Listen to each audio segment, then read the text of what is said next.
Well, few would probably know that today is actually the anniversary of the proclamation of the Commonwealth of Australia on 1 January 1901. The 6 colonies formed, quote, one indissoluble Commonwealth, and that was announced in the preamble to that document.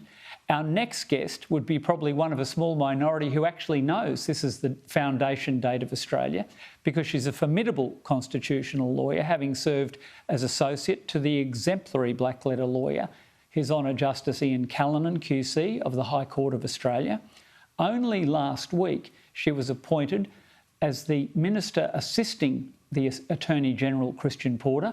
She's an exemplary lawyer and a woman of whom I think you're going to hear a heck of a lot more in coming years. Senator from Queensland, Amanda Stoker. Welcome. What are we to make of this, Senator? You were very enthusiastic about this announcement ahead of it going down the slipway. Have you been pleased at the response? Hi, Kate, and thanks for having me on the show. It's lovely to be with you. Look, I am a big supporter of this change, and some people might be surprised by that. But I think, as a Conservative person, sensible, incremental change that reflects the importance of our culture and institutions in bringing us together as one for the long term, for the project that is building a strong Australia that is united and prosperous. This is a sensible but important thing to do. So I'm really pleased to see most of the reaction. You can't please everybody, of course, and everyone's entitled to their different points of view. But this is a recognition that we are one Australia. We aren't defined by our background or beliefs or the colour of our skin or anything like that. We are united by the fact that we are Australians working together for a common purpose that is overwhelmingly good. And I think that's something to get excited about.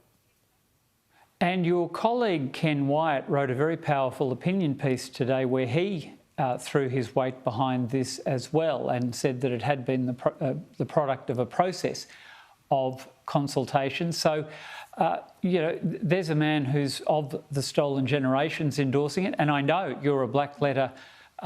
You support the text of our Constitution, its text and structure. I want to come to that also in a moment, but constitutional Conservatives navigate a difficult path in this area, don't they? Chris Kenny's tried to support the Indigenous voice. Are you for that, for instance, or are you confining your support for changes to these types of change? How far would you be willing to go in the interests of this, acknowledging the longevity of Indigenous civilisation in Australia and giving some kind of recognition to prior occupation? It's precisely because I believe that our Constitution has a clear purpose that is about setting up the structures of government, that's about sharing the responsibilities of running this country between states and federal governments. But in contrast, our Constitution is not supposed to make us feel good. It's not supposed to make us feel included or healed or culturally together. That's what symbols like a national anthem can do. We shouldn't be playing with our Constitution in a way that has ramifications that resonate throughout our legal system to achieve a purpose that might be about making a part of our community feel good. Putting that even aside for a moment, I think there's a real danger in treating parts of our community differently in our Constitution. We are one Australia, and so I don't support the idea that we should change our Constitution in a way that treats us as anything other than equal Australians. We should all be treated as one, and race really doesn't have a purpose in our Constitution for the future. But that is the opportunity that we have here in the national anthem. We can help build a culture of togetherness and of unity by showing understanding for the concern that some people in the Indigenous community had about the old language, but replacing it with something that doesn't indulge sectional differences, but rather better brings us together. And I think that's the right thing to do. And there are two aspects of interpretation of the Constitution which I know you'll have an opinion on. One is that decision, almost a year old now, about the aliens' power that really did come up. The plurality came up with an extraordinary application of an identification with land test out of the Mabo decision to overturn a very explicit Commonwealth power to deal with aliens.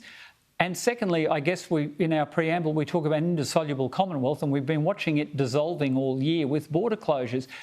As a black-letter lawyer, how do you feel about both of those? Do you see any chance of revisiting those? And I can get why the Prime Minister, incidentally, is trying to accommodate these state premiers and keep everyone at the table. But there must be a slightly itchy trigger finger on your part when you see Section 92 violated and when you see that aliens' power interpreted in such a strange manner. Look, I think that the judgments of Justices Kiefel and Keane that will stand the test, and indeed Justice Gageler in the case of Love and Toms, they have, I think, reasoning that best reflects both our legal traditions and our cultural future. And so I'm optimistic that that's something that will be corrected in time. But when we look to the way that COVID-19's management has manifested over the last year, I see in this change to the national anthem a recognition of the way that, you know, after a decade or so of people pushing identity politics, they've been pushing cancel culture, they've been pushing politics of envy, and then we had state premiers pushing, you know, the division of this country into states. We had the behaviour of Australians that said, no, we reject the idea that we should separate into tribes, whether that's based on states, whether that's based on our gender, whether that's based on our skin colour, any of those things. We reject it entirely because when it came down to the crunch and COVID was knocking on the door, Australians chose to be good to each other. Australians chose to help each other, to be kind to each other, and to adopt that spirit of neighbourliness that recognises we are all Australians, we are all working together on this great national project, which is about helping make us all stronger, freer, more prosperous for the long term. And they very clearly, by their behaviour, showed that unity of purpose that is reflected in this change. And so in many ways, I see the move that the Prime Minister's made here on behalf of us all as a recognition of the way Australians have behaved in the face of challenges like border closures, all the way through to identity politics. And those quiet Australians who work so hard every day in the face even of adversity chose togetherness. They chose unity, and I think that is a beautiful thing to reflect in this cultural symbol, because we shouldn't forget that cultural tools, symbols and rituals like a national anthem have an important role to play in framing the way that we think of ourselves as individuals who are unique but a part of this bigger fabric of our country.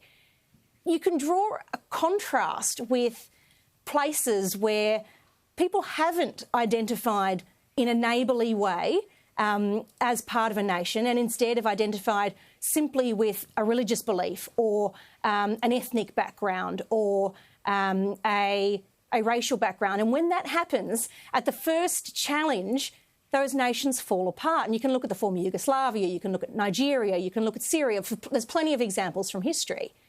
But when we invest in the strength of our culture by saying we have so many things that unite us as one, and we're going to invest in that, and we're going to find the good in all of us and help to make that a part of our national project, then we build the kind of resilience that is actually what not only strong countries depend on, is not only what has made us the most peaceful and stable democracy just about in the world, and as you noticed, 120th birthday to be celebrated round about now. But we are building a tolerant, in the true sense of the word, country that's able to withstand the changes and the differences between neighbours that we need to be able to get along despite all of our differences for the long term. And that's a really good thing. And in closing then, will part of your remit be anything to do with the freedom of religion legislation, and what are the prospects for seeing something of that? I know the government's been distracted by COVID. I know you've got strong personal feelings, and now that the Attorney-General has had some of his responsibility shared, which I think was a terrific decision, by the way, given he was Leader of the House and had IR in there, which was an enormous remit. Will you have any responsibility directly in that domain, Senator?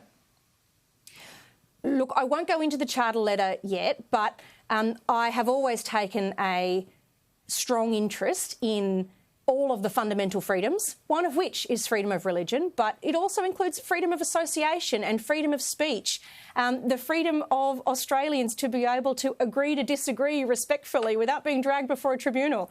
And those will remain things that are very important to me in this role and for the long term. Well, it has been terrific joining you this evening, and thanks for, I'm not sure, is this your first venture out as a newly appointed member of the ministry? I'd love to claim credit if so. It is, actually. I've been honoured to share this opportunity with you. Well, you've given us a coup too, Minister, and we're delighted to have you. Thank you for taking time. I know you were under strict family instructions not to work until the 4th of January, but I do think this was worth breaking cover for. Enjoy that Queensland warmth. It's cool in Canberra tonight, but better than bushfire smoke. Best for 2021, and I hope I see you around the corridors here somewhere. Happy New Year to you, Kate. Thank you very much.